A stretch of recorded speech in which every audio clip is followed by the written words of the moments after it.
अस्सलामु अलैकुम दोस्तों। सीरत वॉइस के इस बहुत ही मुक़द्दस और रूहानी सफ़र में आज हम उस शहंशाह की बात करेंगे जिसकी हुकूमत किसी तख्त की मोहताज नहीं थी। अक्सर दुनिया वाले कामयाबी को पैसों और ओहदों में तोलते हैं, लेकिन आज सीरत वॉइस आपको उस कामयाबी की दास्तान सुनाएगा जिसे पाने के लिए इंसान को अपना सब कुछ लुटाना पड़ता है। नागपुर की वो सरजमीन जिसे दुनिया ताजुद्दीन बाबा के नाम से जानती है, वहां की हवाओं में आज भी उस वली की खुशबू बसी है जिसने खुद को मिटाकर अपने रब को पा लिया था। साल 1861 की वो मुबारक सुबह जब नागपुर के कामठी में एक ऐसी रूह ने कदम रखा जिसका नूर अर्श से फर्श तक फैला हुआ था। ताजुद्दीन बाबा हुसैनी सैयद थे और आपकी रगों में वो खून दौड़ रहा था जिसने करबला के मैदान में सब्र की वो मिसाल कायम की थी जिसे दुनिया कयामत तक याद रखेगी। सीरत वॉइस पर आज हम उस ताजुद्दीन की बात करेंगे जो पैदा तो यतीम हुआ था, लेकिन जिसकी विलायत ने पूरी दुनिया को अपनी पनाह में ले लिया। बचपन में ही माँ बाप का साया सर से उठ गया, लेकिन शायद कुदरत ने उन्हें दुनिया के रिश्तों से इसलिए आज़ाद किया था ताकि वो पूरी कायनात के दुखियों का सहारा बन सके। आपने उनकी मशहूर करामत तो सुनी होंगी, मगर आज सीरत वॉइस आपको वो बातें बताएगा जो सिर्फ उनके खास मुरीदों के सीनों में दफन रही हैं। सीरत वॉइस के प्यारे साथियों, ताजुद्दीन बाबा की विलायत का डंका सिर्फ नागपुर में ही नहीं बजता था, बल्कि उस दौर के तमाम बड़े अल्लाह वाले आपकी अजमत को पहचानते थे। शिरडी के मशहूर बुजुर्ग साईं बाबा और ताजुद्दीन बाबा के बीच एक ऐसा रूहानी रिश्ता था जिसे समझना आम इंसान के बस की बात नहीं। एक बार का जिक्र है, शिरडी में साईं बाबा अपनी महफिल में बैठे थे और अचानक उनकी आंखों से आंसू बहने लगे। जब भक्तों ने वजह पूछी तो साईं बाबा ने नागपुर की तरफ हाथ उठाकर बहुत ही जज्बाती अंदाज में कहा, आज नागपुर का हीरा तकलीफ में है, दुनिया उसे पत्थर मार रही है, लेकिन वो दुनिया को दुआएं दे रहा है। साईं बाबा अक्सर अपने पास आने वाले दुखियारों को नागपुर भेज दिया करते और कहते कि जाओ, वहां मेरा भाई ताजुद्दीन बैठा है, वो तुम्हारा काम पल भर में कर देगा। ये उस रूहानी मोहब्बत का सबूत था जो इन दो महान हस्तियों के बीच थी, जो एक दूसरे को देखे बिना भी दिलों के हाल जानते थे। सीरत वॉइस पर यह जानना आपके लिए बहुत जरूरी है कि ताजुद्दीन बाबा की रूहानी ताकत को उस वक्त के बड़े बड़े कुतुब और अब्दाल सलाम करते थे, क्योंकि आपकी विलायत का सूरज कभी नहीं ढलता था। जब ताजुद्दीन बाबा छोटे थे और मदरसे में पढ़ने गए तो वहां के उस्ताद उनकी जहानत और रूहानी हालत देखकर दंग रह गए। अक्सर बच्चे खेलकूद में वक्त बिताते, मगर ताजुद्दीन अकेले बैठकर वीराने में आसमान को ताकते रहते थे। उस्ताद ने जब उन्हें पहला सबक पढ़ाने के लिए अलिफ कहने को कहा तो ताजुद्दीन बाबा ने अपनी आंखें बंद कर लीं और एक गहरी आह भरी। उस्ताद के बार बार कहने पर आपने फरमाया, उस्ताद जी, अलिफ तो वो है जो हर जर्रे में मौजूद है, जो हर तरफ नूर बनकर बिखरा है, उसे जबान से क्या कहना, उसे तो दिल की धड़कन से सुनना चाहिए। पूरा मदरसा सन्नाटे में आ गया और उस्ताद समझ गए कि यह बच्चा पढ़ने नहीं आया बल्कि दुनिया को सबक देने आया है। सीरत वॉइस के दोस्तों, बचपन की वो खामोशी दरअसल उस बड़े तूफान का इशारा थी जो नागपुर की फिजाओं को बदलने वाला था। आप अक्सर मिट्टी के घर बनाते और कहते कि ये घर उनके लिए हैं जो दुनिया में बेघर है, और वाकई आज ताजबाग का वो आस्ताना पूरी दुनिया के बेसहारा लोगों का घर बना हुआ है। जवानी की दहलीज पर कदम रखते ही जब आपको फौज में भर्ती किया गया तो दुनिया ने सोचा कि अब ताजुद्दीन एक मामूली सिपाही बन गया है, लेकिन सीरत वॉइस के साथियों, वो सिपाही तो पहले ही खुदा की फौज का हिस्सा बन चुका था जिसकी वर्दी रूहानियत की थी। 13वीं मद्रास रेजिमेंट में जब आप सागर की पहाड़ियों पर तैनात थे तो आपकी रातों की इबादत और दिन की खामोशी आपके साथी सिपाहियों के लिए एक पहली बन गई थी। वहीं आपकी मुलाकात हजरत अब्दुल्लाह शाह रहमतुल्लाह अलैह से हुई, जिन्होंने आपको सिर्फ एक रोटी का टुकड़ा दिया और उस एक निवाले ने आपकी रूह के अंदर वो चिंगारी जला दी कि आपको फौज की बंदूक और अंग्रेज हुकूमत की गुलामी एक बेड़ी लगने लगी। सागर की वो ठंडी रातें गवाह हैं कि ताजुद्दीन ने कैसे अपने अंदर के इंसान को मारकर वली की शक्ल अख्तियार की थी। आपने अपनी वर्दी उतारकर फेंक दी और दुनिया वालों की नजर में पागल बन गए, मगर हकीकत में वो दुनिया की कैद से आजाद हो चुके थे। सीरत वॉइस पर यह दास्तान अब उस मोड़ पर है जहां एक इंसान फकीर से शहंशाह बनने वाला है नंगे पांव और फटे हाल कपड़ों में जब ताजुद्दीन बाबा नागपुर की गलियों में दाखिल हुए तो दुनिया ने उनके जलाल को नहीं पहचाना और उन पर पत्थर बरसाने शुरू कर दिए। बच्चे शोर मचाते और बड़े हंसते, मगर उस अल्लाह के वली के चेहरे पर हमेशा एक रूहानी मुस्कुराहट रहती थी।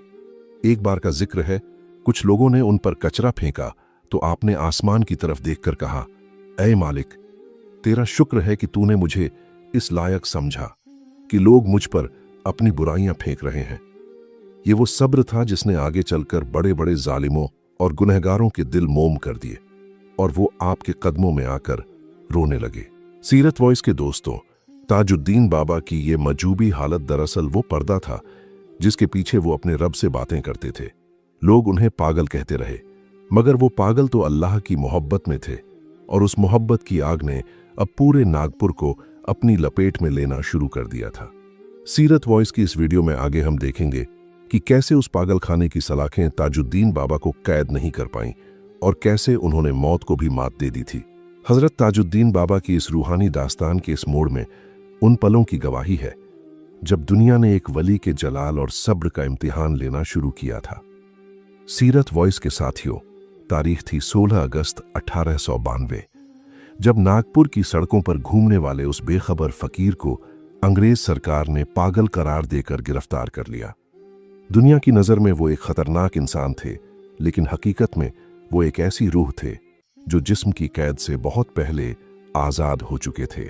उन्हें नागपुर के पागल खाने में ले जाया गया और लोहे की उन भारी जंजीरों में जकड़ दिया गया जिनसे बड़े बड़े अपराधी डरते थे। सीरत वॉइस पर हम आपको बताना चाहते हैं कि ताजुद्दीन बाबा को जिस काल कोठरी में बंद किया गया था, वहां सन्नाटा नहीं बल्कि रूहानियत की गूंज थी।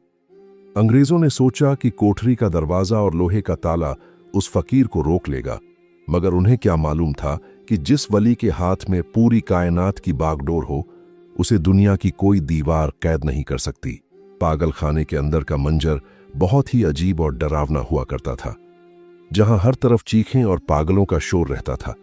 लेकिन जैसे ही ताजुद्दीन बाबा ने उस वार्ड में कदम रखा, वहां एक ऐसी खामोशी छा गई जैसे वक्त रुक गया हो। सीरत वॉइस के दोस्तों, गवाह बताते हैं कि जो मरीज दूसरों को काटते थे और हिंसक हो जाते थे, वो बाबा के कदमों में आकर पालतू जानवरों की तरह बैठ गए।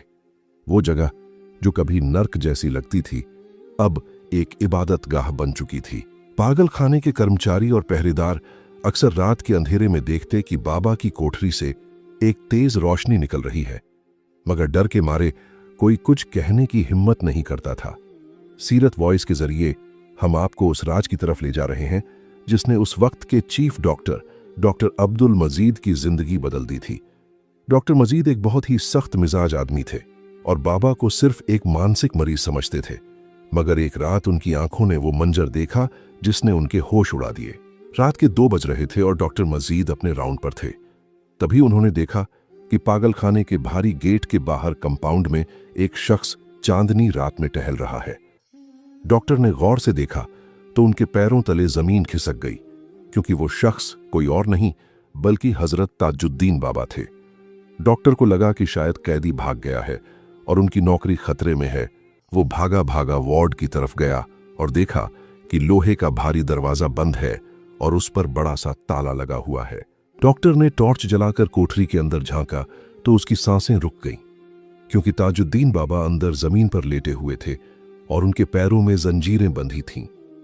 सीरत वॉइस के प्यारे साथियों, ये वो मकाम था जिसे इल्म ए तायुल अर्ज कहा जाता है, यानी एक ही वक्त में 2 अलग अलग जगहों पर मौजूद होना। डॉक्टर मजीद समझ गए कि उन्होंने किसी पागल को नहीं बल्कि वक्त के कुतुब को कैद करने की खता की है, और वो उसी वक्त बाबा के कदमों में गिरकर माफी मांगने लगे। अभी ये वाकया पागल खाने के अंदर ही दबा था कि शहर से एक और ऐसी खबर आई जिसने अंग्रेज पुलिस अफसर के पसीने छुड़ा दिए। जिस पुलिस अफसर ने बाबा को गिरफ्तार किया था, उसने एक दिन कामठी के बाजार में ताजुद्दीन बाबा को एक दुकान के सामने खड़े देखा। वो अफसर गुस्से से लाल हो गया और सीधा पागल खाने पहुंचा। उसने जेलर का गिरेबान पकड़ लिया और चिल्लाया कि तुमने उस पागल को रिश्वत लेकर क्यों छोड़ दिया। जेलर घबरा गया और बोला कि साहब, आप क्या कह रहे हैं, वो तो अपनी कोठरी नंबर 16 में बंद है। जब दोनों भागते हुए कोठरी के पास पहुंचे और ताला खोला तो देखा कि ताजुद्दीन बाबा वहां अपनी मस्ती में बैठे थे। अंग्रेज अफसर का चाबुक उसके हाथ से गिर गया और उसने अपनी डायरी में लिखा कि हमने किसी इंसान को नहीं बल्कि एक सुपर नेचुरल पावर को कैद किया है। सीरत वॉइस के दोस्तों, ये वो लम्हा था जब पूरी अंग्रेज हुकूमत को समझ आ गया था कि विलायत की हद जहां से शुरू होती है वहां साइंस के कानून दम तोड़ देते हैं। धीरे धीरे ये खबरें पूरे हिंदुस्तान में जंगल की आग की तरह फैल गईं कि पागलखाने की दीवारों के पीछे एक जिंदा वली मौजूद है। अब क्या था, पागलखाने के बाहर हजारों की भीड़ जमा होने लगी और लोग बाबा को पुकारने लगे। जो मरीज दुखी और लाचार होते वो अस्पताल के बाहर खड़े होकर अपनी अर्जी लगाते और बाबा कोठरी के अंदर से ही इशारा करते और वो ठीक होकर चले जाते। अंग्रेज हुकूमत मजबूर हो गई और उन्होंने नियम बदल दिए। अब वो पागलखाना एक दरगाह बन चुका था जहां लोग रोते हुए आते और हंसते हुए जाते। सीरत वॉइस के साथियों, ताजुद्दीन बाबा पूरे 16 साल तक उस कोठरी में रहे, मगर उनकी रूह पूरी दुनिया की सैर करती रही। दास्तान अभी खत्म नहीं हुई है, क्योंकि आगे हम देखेंगे कि कैसे नागपुर के एक हिंदू राजा ने अपनी जान की बाजी लगाकर बाबा को आजाद करवाया। क्या था वो राजसी महल जिसे बाबा ने अपना घर बनाया? सुनिए सीरत वॉइस पर इस दास्तान का अगला हिस्सा, जो आपको रूहानियत की एक नई दुनिया में ले जाएगा। महाराजा अक्सर बाबा के पास हाजिरी देते और उनके जलाल को देखकर दंग रह जाते थे। एक रात महाराजा अपने महल में सो रहे थे कि अचानक उन्हें एक रूहानी ख्वाब आया, जिसमें ताजुद्दीन बाबा तशरीफ लाए और अपने शाही अंदाज में फरमाया, राजा, अब मुझे यहां नहीं रहना, मुझे मेरे घर ले चलो। महाराजा की आंख खुली तो वो पसीने से तरबतर थे। उन्हें समझ आ गया कि ये कोई मामूली सपना नहीं, बल्कि वक्त के कुतुब का हुक्म है। सीरत वॉइस पर हजरत ताजुद्दीन बाबा की यह रूहानी दास्तान अब उस मोड़ पर आ पहुंची है जहां एक फकीर की रूहानी ताकत के आगे वक्त के बड़े बड़े राजा और महाराजा भी अपना सर झुका देते हैं। सीरत वॉइस के प्यारे साथियों, नागपुर के पागलखाने में 16 साल गुजारने के बाद अब वो वक्त आ गया था जब इस रूहानी परिंदे को सोने के पिंजरे यानी एक शाही महल में कदम रखना था। नागपुर के महाराजा राघोजी राव भोसले अपनी रियासत के मालिक तो थे, मगर उनका दिल उस फकीर का गुलाम हो चुका था जो कोठरी नंबर 16 में बंद था। सीरत वॉइस पर हम आपको बताना चाहते हैं कि एक हिंदू राजा की एक मुसलमान वली के प्रति यह अटूट श्रद्धा दरअसल उस रूहानी मोहब्बत का सबूत थी जो मजहब की दीवारों से बहुत ऊपर होती है। सीरत वॉइस के साथियों, महाराजा राघोजी राव ने अगली ही सुबह अंग्रेज गवर्नर से मुलाकात की और बाबा की रिहाई की दरख्वास्त पेश की। अंग्रेज हुकूमत उस वक्त बाबा की करामातों से इतनी खौफजदा थी कि उन्होंने रिहाई के लिए 2000 रुपए की भारी जमानत मांगी, जो उस जमाने में एक बहुत बड़ी रकम थी। महाराजा ने बिना एक पल सोचे वो रकम जमा कर दी और आखिरकार 21 सितंबर 1908 का वो ऐतिहासिक दिन आया जब ताजुद्दीन बाबा उस पागलखाने से बाहर निकले। जब आप बाहर आए तो नागपुर की सड़कों पर ऐसा सैलाब उमड़ा कि तिल रखने की जगह नहीं थी। लोग अपने शहंशाह के दीदार के लिए दीवाने हुए जा रहे थे। महाराजा खुद अपनी शाही बग्घी लेकर खड़े थे और बाबा को पूरे राजकीय सम्मान के साथ अपने लाल महल यानी शकरदरा महल लेकर आए। सीरत वॉइस के जरिए आप महसूस कर सकते हैं कि जिसे कल तक दुनिया पागल कहकर पत्थरों से मार रही थी, आज वो नागपुर के सबसे बड़े महल में गद्दी पर बैठा था और राजा खुद उनके कदमों में बैठकर खिदमत कर रहा था। लाल महल अब सिर्फ एक राजा का घर नहीं रहा था, बल्कि वो रूहानियत का वो मरकज बन चुका था जहां दुनिया के कोने कोने से लोग अपनी झोलियां भरने आते थे। ताजुद्दीन बाबा वहां भी अपनी मजूबी हालत में रहते, कभी मखमली बिस्तरों को छोड़कर मिट्टी पर बैठ जाते तो कभी शाही लिबास को उतारकर सादा चादर ओढ़ लेते। सीरत वॉइस के प्यारे साथियों, इसी दौर में शिरडी के साईं बाबा का जिक्र फिर आता है। साईं बाबा अपने भक्तों को अक्सर नागपुर भेजते और कहते कि अगर मुझसे काम नहीं बना तो मेरे भाई ताजुद्दीन के पास चले जाओ, वो सुल्तान है और उसकी अदालत में कभी देर नहीं होती। शिरडी से आने वाले भक्तों का ताजुद्दीन बाबा ऐसा इस्तकबाल करते जैसे सदियों पुराना कोई रिश्ता हो। महल में रहते हुए भी बाबा का दिल हमेशा गरीबों और बेसहारों के लिए धड़कता था। महाराजा का सारा खजाना बाबा के एक इशारे पर गरीबों में लुटा दिया जाता था। सीरत वॉइस की इस दास्तान में यह जानना बहुत जरूरी है कि बाबा ने कभी जात पात नहीं देखी। उनके दरबार में ब्राह्मण भी वैसे ही दुआ पाता था जैसे एक मुसलमान फकीर। सीरत वॉइस की इस दास्तान में अब हम उस वाक़ये का जिक्र करेंगे जिसने मौत के कानून को भी बदल कर रख दिया और जिसे सुनकर आज भी लोगों की रूह कांप जाती है। एक बार एक तवायफ जिसका नाम गिरजाबाई था, वो सख्त बीमार हुई और उसकी मौत हो गई। उसके चाहने वाले उसे दफनाने की तैयारी कर रहे थे, मगर उन्हें बाबा की करामात पर पूरा यकीन था। वो रोते हुए बाबा के पास खबर लेकर पहुंचे कि सरकार, गिरजाबाई चली गई है। ताजुद्दीन बाबा उस वक्त चाय पी रहे थे। आपने अपने प्याले की बची हुई चाय एक सेवक को दी और जलाली अंदाज में फरमाया, जाओ, ये चाय उस मुर्दा को पिला दो और कहो कि फकीर ने बुलाया है। लोग हैरान थे कि मुर्दा चाय कैसे पिएगा, मगर हुक्म टालने की किसी में हिम्मत नहीं थी। सीरत वॉइस के दोस्तों, जैसे ही उस मुर्दा जिस्म के हलक में चाय की बूंदें डाली गईं, गिरजाबाई के ठंडे पड़ चुके जिस्म में हरकत हुई और वो ऐसे उठकर बैठ गई जैसे गहरी नींद से जागी हो। ये वो जलाल था जिसने यमराज और मौत के फरिश्ते को भी पीछे हटने पर मजबूर कर दिया था। लाल महल में बाबा की मौजूदगी ने नागपुर को एक मुकद्दस शहर बना दिया था, जहां परिंदे भी अदब से चहचहाते थे। एक बार एक शिकारी ने महल के करीब एक हिरण का शिकार करना चाहा। जैसे ही उसने निशाना साधा, उसकी बंदूक का लोहा मोम की तरह पिघल गया। वो शिकारी भागा हुआ बाबा के पास आया और माफी मांगी। बाबा ने मुस्कुराकर कहा, बेटा, जब तक इस महल में ताजुद्दीन बैठा है, यहां किसी मासूम का खून नहीं बह सकता। सीरत वॉइस के साथियों, ये थी वो रहमत जो सिर्फ इंसानों पर नहीं बल्कि बेजुबान जानवरों पर भी बरसती थी। दास्तान अभी बहुत बाकी है, क्योंकि अगले हिस्से में हम आपको उस रहस्यमयी जंगल की तरफ ले जाएंगे जहां बाबा ने शेर की सवारी की और रेलगाड़ी को पटरी पर ही जाम कर दिया था।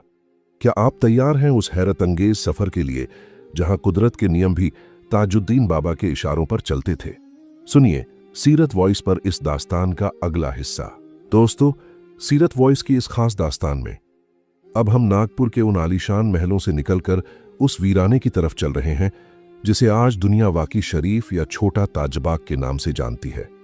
अक्सर लोग समझते हैं कि बाबा ताजुद्दीन महाराजा के लाल महल में बहुत खुश थे, लेकिन हकीकत में उस फकीर की रूह उस चमक धमक में घुट रही थी। सीरत वॉइस पर आज हम उस राज से पर्दा उठाएंगे कि क्यों बाबा ने एक हंसते खेलते शहर को छोड़कर उस डरावने और घने जंगल को अपना बसेरा बनाया, जहां दिन में भी परिंदा पर मारने से डरता था। वाकई का वो इलाका उस वक्त सिर्फ कांटेदार झाड़ियों और खूंखार जंगली जानवरों का ठिकाना था। जब बाबा वहां पहुंचे तो महाराजा ने वहां आपके रहने के लिए इंतजाम करना चाहा, मगर आपने फरमाया कि ताजुद्दीन को ईंट पत्थरों की जरूरत नहीं, उसे तो सिर्फ अपने रब की तन्हाई चाहिए। सीरत वॉइस के प्यारों, ये वो दौर था जब वाकई का वो जंगल इंसानों के लिए मौत का घर था, मगर ताजुद्दीन बाबा के कदम पड़ते ही वहां की मिट्टी से ऐसी खुशबू आने लगी कि हिंसक जानवर भी अपनी फितरत भूलकर बाबा के पहरेदार बन गए। सीरत वॉइस की रिसर्च और पुरानी किताबों के मुताबिक वाकई के जंगल में बाबा अक्सर नंगे बदन एक पुराने पेड़ के नीचे बैठ जाते थे। एक बार का वाकया है जो बहुत कम लोग जानते हैं। एक लकड़हारा उस जंगल में लकड़ी काटने गया और उसने देखा कि एक बहुत बड़ा और खूंखार शेर बाबा के घुटनों के पास अपना सर रखकर बैठा है। वो लकड़हारा डर के मारे पेड़ पर चढ़ गया और अपनी आंखों से वो मंजर देखा जो किसी अजूबे से कम नहीं था। वो शेर बाबा के हाथ को ऐसे चाट रहा था जैसे कोई छोटा बच्चा अपनी मां का हाथ चूमता है। बाबा उस शेर की पीठ पर हाथ फेर रहे थे और उससे ऐसी जुबान में बातें कर रहे थे जो इंसानों की समझ से बाहर थी। सीरत वॉइस पर हम आपको बताना चाहते हैं कि ताजुद्दीन बाबा का ये जलाल था कि उनके इलाके में शेर और बकरी एक ही घाट पर पानी पीते थे। वहां के सांप और बिच्छू भी बाबा के मुरीदों को रास्ता दे दिया करते थे। ये उस सुल्तान एला मका की ताकत थी जिसने कुदरत के हर कानून को मोहब्बत के आगे झुका दिया था। एक और रूहानी राज जो सीरत वॉइस आज आपके सामने पेश कर रहा है, वो है बाबा का इल्म ए कीमिया। कहते हैं कि वाकई में एक बार एक बहुत ही गरीब और कर्ज में डूबा हुआ किसान आया। उसने सुना था कि बाबा मिट्टी को सोना बना देते हैं। वो किसान चुपके से बाबा के पीछे पीछे जंगल में गया और देखा कि बाबा मिट्टी के कुछ ढेले उठाकर उनसे बातें कर रहे हैं। बाबा ने पीछे मुड़कर देखा और उस किसान से कहा, बेटा, क्या तुझे ये पीला पत्थर चाहिए? किसान ने जैसे ही उन मिट्टी के ढेलों को छुआ, वो खालिस सोने में बदल चुके थे। लेकिन बाबा ने उस किसान की आंखों में झांका और उसके दिल की लालच को पल भर में खत्म कर दिया। वो किसान सोने के ढेले छोड़कर बाबा के कदमों में गिर गया और कहने लगा कि सरकार, मुझे सोना नहीं बल्कि वो नजर चाहिए जिससे आप खुदा को देखते हैं। सीरत वॉइस के दोस्तों, ताजुद्दीन बाबा की असली करामात मिट्टी को सोना बनाना नहीं था, बल्कि इंसान के गंदे दिल को साफ करके उसे खुदा का नूर बनाना था। वाकी शरीफ में एक और हैरत अंगेज वाकया पेश आया जो आज के विज्ञान के लिए भी एक चुनौती है। वहां एक बहुत पुरानी बावड़ी थी जिसका पानी इतना कड़वा और खारा था कि उसे कोई पी नहीं सकता था। एक बार कड़ाके की गर्मी में मुसाफिरों का एक काफिला वहां रुका और पानी के लिए तड़पने लगा। बाबा ने जब उनकी तकलीफ देखी तो आपने अपनी लाठी उस कुएं के पानी में डाल दी और कुछ देर तक उसे हिलाया। सीरत वॉइस के साथियों, चश्मदीद गवाह बताते हैं कि पल भर में उस खारे पानी से ऐसी मीठी महक आने लगी जैसे उसमें जन्नत का शहद घोल दिया गया हो। वो कुआं आज भी वाकई में मौजूद है और उसका पानी आज भी वैसे ही मीठा और शिफा देने वाला है। लोग वहां जाते हैं और उस पानी को पीकर अपनी बीमारियों से निजात पाते हैं। सीरत वॉइस पर हम आपको ये इसलिए बता रहे हैं ताकि आप जान सकें कि अल्लाह के वली जिस जमीन पर कदम रख देते हैं, वहां की बेजान चीजें भी रहमत बरसाने लगती हैं। सीरत वॉइस की इस दास्तान के आखिर में हम आपको उस मंजर की तरफ ले चलेंगे जब बाबा के विसाल का वक्त करीब आया। आपने अक्सर अपने खादिमों से कहना शुरू कर दिया था कि अब इस मुसाफिर के जाने की घड़ी आ गई है, लेकिन जाने से पहले आपने कुछ ऐसी निशानियां बताई थीं जो आज भी सच साबित हो रही हैं। बाबा ने फरमाया था कि मेरा जिस्म भले ही मिट्टी के नीचे चला जाए, मगर मेरी रूह नागपुर की फिजाओं में हमेशा मौजूद रहेगी और जो भी सच्चे दिल से पुकारेगा, ताजुद्दीन उसकी मदद को जरूर आएगा। सीरत वॉइस के प्यारे दोस्तों, ये वीडियो अभी खत्म नहीं हुई है। हम आगे और आखिरी मोड़ में हम उस गमगीन मंजर की बात करेंगे जब नागपुर का सूरज हमेशा के लिए डूब गया। बाबा के जनाजे में ऐसा क्या हुआ था कि आसमान से फूलों की बारिश होने लगी थी, और आज भी ताजबाग में वो कौन सी करामत होती हैं जो दुनिया को हैरान कर देती है। देखिए सीरत वॉइस पर इस रूहानी सफर का आखिरी हिस्सा। दोस्तों, सीरत वॉइस के इस यादगार सफर के आखिरी पड़ाव पर आज हम उस मंजर की बात करेंगे जिसे सुनकर पत्थर दिल भी मोम हो जाते हैं। अक्सर दुनिया समझती है कि जब कोई अल्लाह का वली इस दुनिया से पर्दा करता है तो उसकी दास्तान खत्म हो जाती है, लेकिन हकीकत में ताजुद्दीन बाबा जैसे सुल्तानों की असली हुकूमत तो मजार के नीचे से शुरू होती है। साल 1925 का वो अगस्त का महीना नागपुर की फिजाओं पर बहुत भारी था। सीरत वॉइस के रिसर्च के मुताबिक बाबा ने अपने आखिरी दिनों में खाना पीना लगभग छोड़ दिया था और आपकी आंखें ज्यादातर बंद रहती थीं। लेकिन हैरानी की बात यह थी कि आपकी बंद आंखों से भी नूर की ऐसी लहरें निकलती थीं कि पास बैठने वाले मुरीद बेखुद हो जाते थे।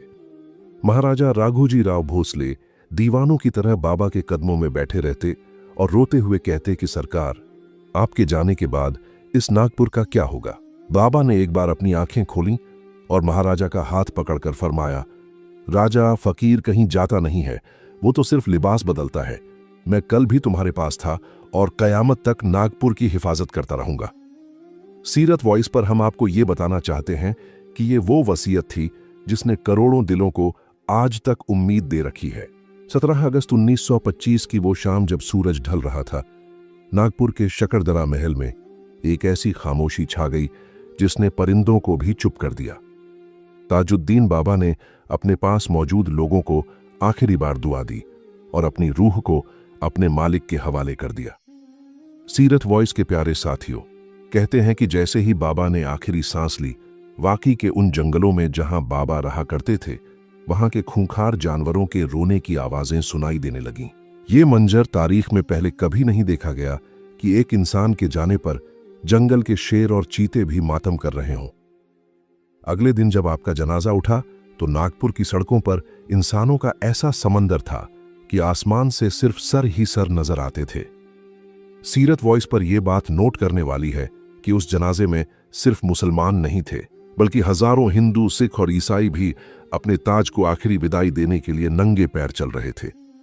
राजा राघोजी राव ने अपने कंधे पर बाबा का जनाजा उठाया और रोते हुए कहा कि आज मेरा बाप चला गया। लेकिन उस भीड़ में कुछ ऐसे अल्लाह वाले भी मौजूद थे जिन्होंने देखा कि बाबा का जनाजा जमीन पर नहीं बल्कि नूरानी हाथों पर चल रहा था।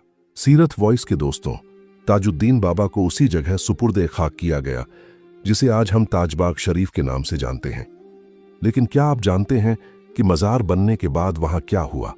कहते हैं कि मज़ार बनने के कुछ सालों बाद एक अंग्रेज अफसर ने बाबा की शान में गुस्ताखी की और कहा कि यह सब अंधविश्वास है।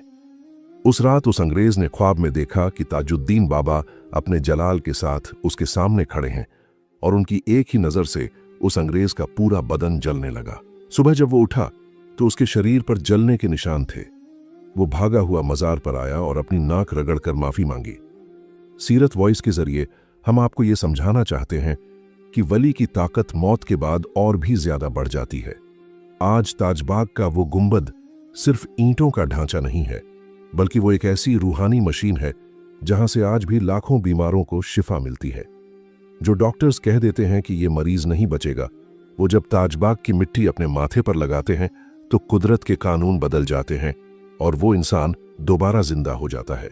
आज भी नागपुर में ऐसी सैकड़ों गवाहियां मौजूद हैं जहां लोगों ने ताजुद्दीन बाबा को मुश्किल वक्त में अपनी मदद के लिए आते देखा है।